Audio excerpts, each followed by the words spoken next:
A helping hand.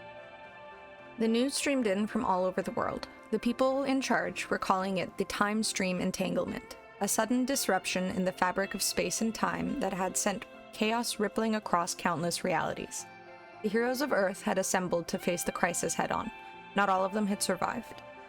The entire world is in a state of mourning for Steve Rogers, the beloved hero known as Captain America, who was struck down earlier this week when...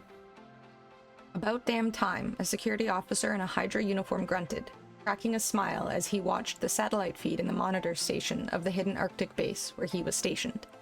The officer switched the channel to see another news report discussing the theory that Victor Von Doom, the ruler of the European nation of Latveria, was behind the time stream entanglement. "Should have been us," the security officer muttered, looking up at the large red Hydra logo hanging proudly on the wall. He shook his head in disappointment. He had devoted his life to helping Hydra destabilize the world, and now some supervillain in a metal suit had beaten them to the punch. Still, he thought, there would surely be plenty of opportunities for Hydra to benefit from the world's new status quo, and the top-secret experiments being performed on the lower levels of this base were merely the beginning of what was to come. The officer stood and began his patrol, exiting the monitor station and walking across the hangar to an open bay door. He gazed wistfully out at the snow-swept landing apron beyond.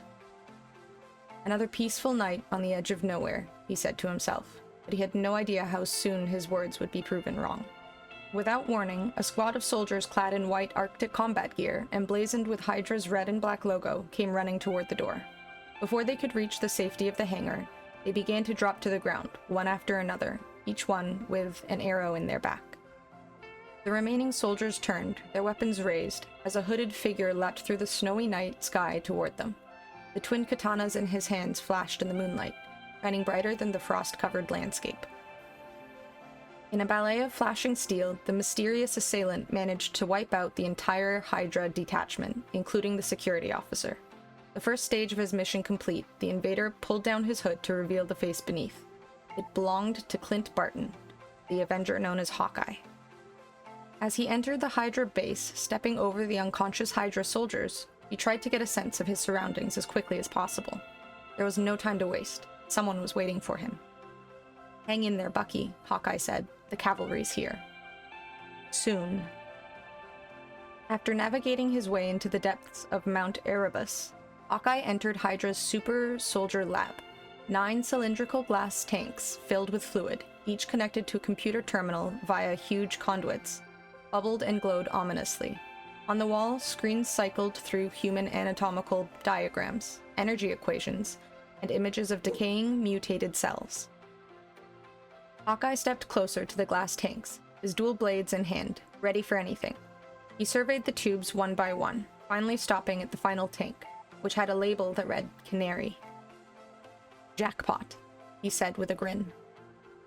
Inside, partially concealed by the thick, glowing fluid, was the man that Hawkeye had been sent to retrieve, James Bucky Barnes, the assassin known as the Winter Soldier.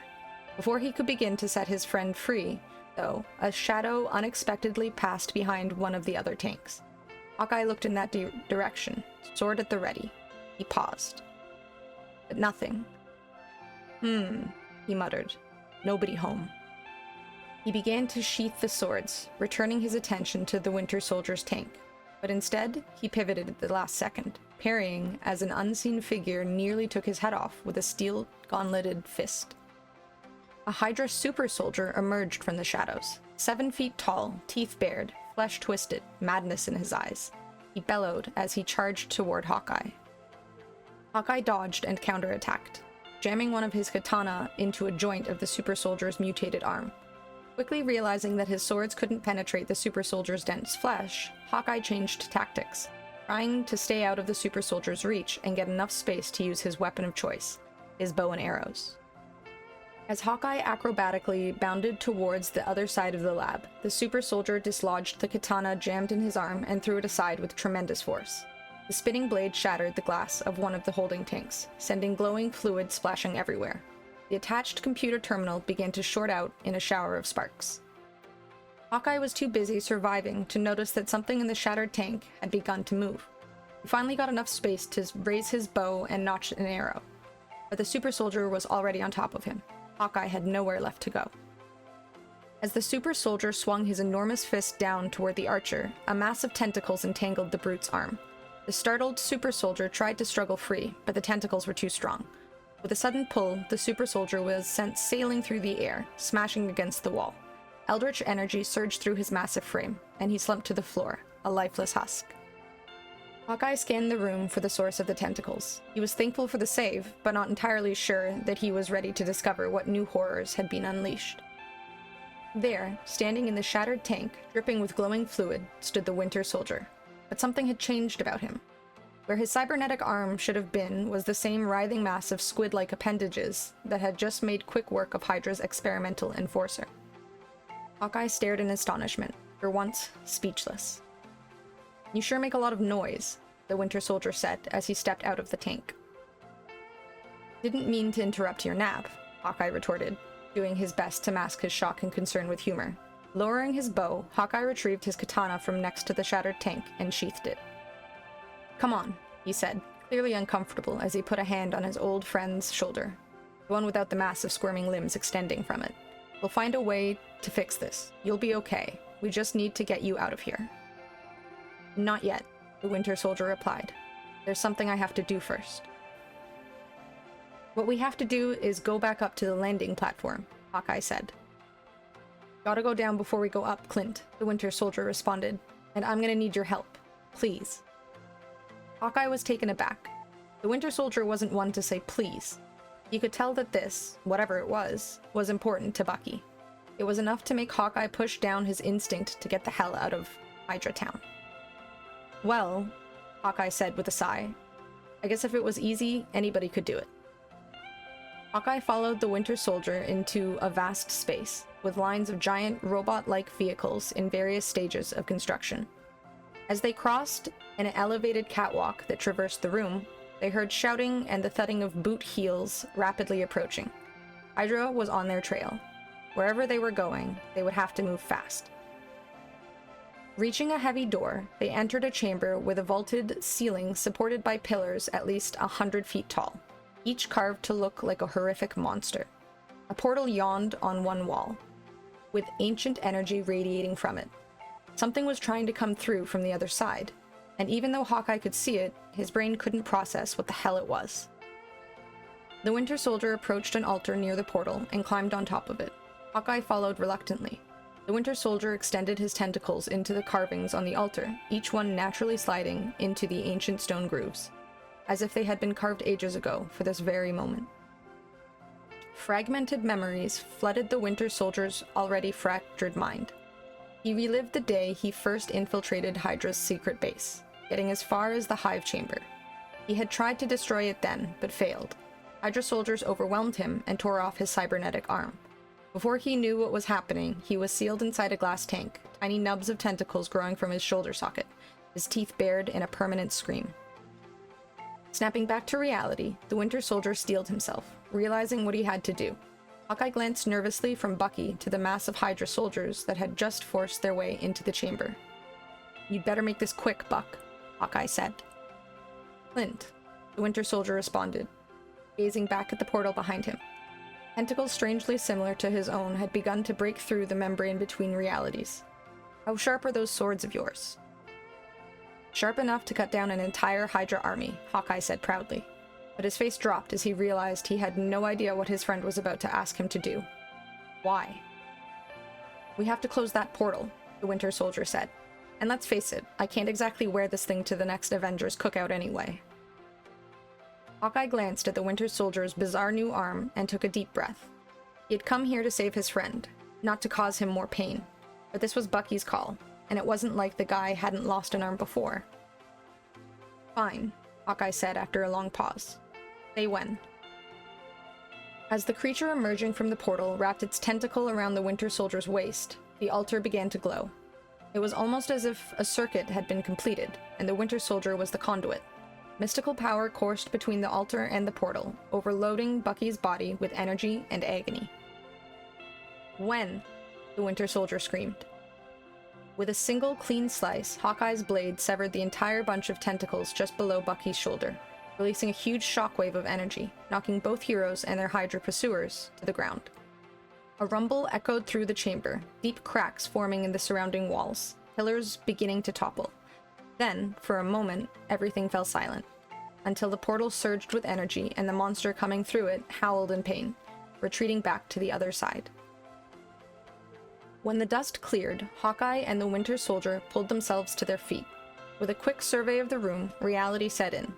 They had succeeded in stopping whatever was happening down here, but they had also cut off any escape routes in the process. "Guess you shouldn't have come after me," the Winter Soldier said. "Don't say that," Hawkeye replied. "I was just doing my job." "You were a hell of a soldier, Clint," Bucky said, ready to accept the inevitable as the pillars shifted and rubble began to rain down towards them. The chamber was about to collapse, and Hawkeye and the Winter Soldier knew full well that this mission would be their last. Suddenly, the ancient portal began to glow again. Bucky and Clint braced for the worst, not knowing what horrors might come through it this time, but neither of them could have possibly prepared for what they saw next. A round, metallic object launched through the portal at tremendous speed, ricocheting through the chamber. Chunks of falling debris shattered into tiny pebbles that sprinkled down upon the heroes harmlessly. "What the?" the Winter Soldier gasped. He was completely shocked, but also moderately annoyed by the fact that, once again, this world wasn't done with him yet. A figure burst forth from the mystical gateway, lunging forward and catching the metal disc in midair. He used it to effortlessly deflect a huge stone a split second before it could crush the bewildered heroes below. The stone didn't even make a dent in his brightly polished red, white, and blue shield. "Bucky," Captain America said, landing on the chamber floor and extending his hand to his former partner. "It's been too long." Both Hawkeye and the Winter Soldier stared in awe, fighting through the pain and exhaustion to try and process what they were seeing. Wasn't Cap supposed to be dead? "Sorry I missed your funeral, old-timer," the Winter Soldier said. "Sorry I went to your funeral," Hawkeye chimed in. "Clearly, you didn't need one." "I'm not the Steve Rogers you knew," Cap said, trying to find the words to explain. "It's a long story, one even I don't fully understand yet, and one that we unfortunately don't have the time for at the moment. My friends in Wakanda were able to hijack and redirect this portal's energy signature to open a gateway of their own, but there's no guarantee how long they'll be able to keep it open." Hawkeye and the Winter Soldier looked at each other and shrugged. This was far from the weirdest thing that had happened to them today, and they were willing to wait for the full story if it meant they could get out of Hydra's house right now. "I was pretty sure we were gonna die down here," Hawkeye said. "Wasn't about to let that happen," Cap said confidently. "Nobody gets left behind."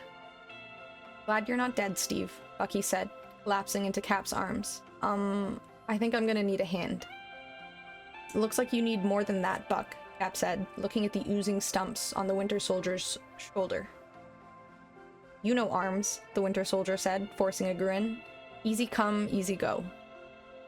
"Can't say the same about partners," Cap said back. The Winter Soldier looked over at Hawkeye, nodding at the man who had rescued him. Hawkeye nodded back knowingly. "Couldn't agree more," the Winter Soldier said. Moments later, in a crackle of energy, the heroes stepped out of the portal. They weren't anywhere near Hydra's frozen base. That was instantly clear.